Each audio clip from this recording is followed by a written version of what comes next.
Alright, today I'm taking these blue elf aloes that I got at a nursery. I'm actually going to split them up, put them into individual pots and different trays in order to help increase my stock for my nursery.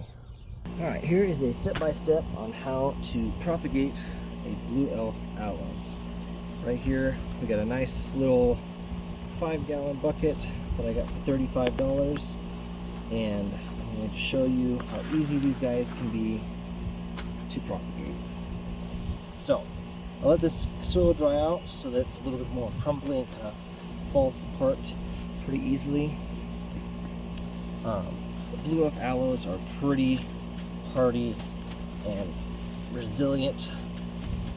They can actually take being beat up a little bit, and just trying to get as much of the soil out as I can.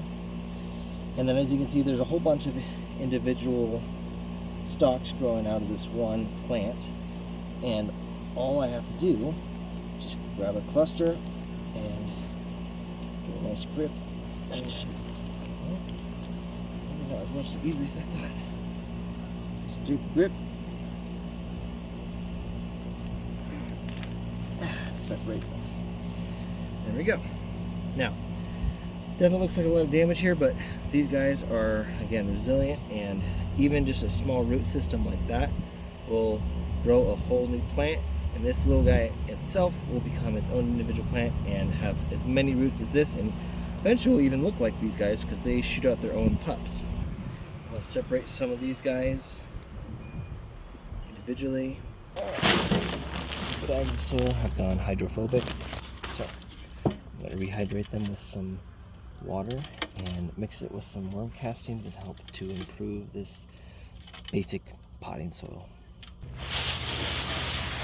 Wet this down pretty good, and I made myself some worm casting extract I'm going to douse this with, and this should really help improve all the microbiome inside the soil. I got this soil been sitting for actually for 12 hours now. Let it sit overnight because I wasn't quite ready to use it, but it's definitely got a lot of worm activity. Actually, you can see one right, well, I did see a little guy. There's a little guy right there, that little guy. Definitely a lot of worm activity in here because I put some in there, and this should be really nice and charged up and actually good soil now that it's soaked and has some good microbiology embedded in it. Let's take this, and what I like to do is I like to get a little bit of the native dirt out here, kind of sandy. It's going to help retain, or not help retain, help to drain excess water. And then I will take some of this soaked soil, take one of these plants, a good set of roots. Actually, this guy in here, spread the roots out a decent amount.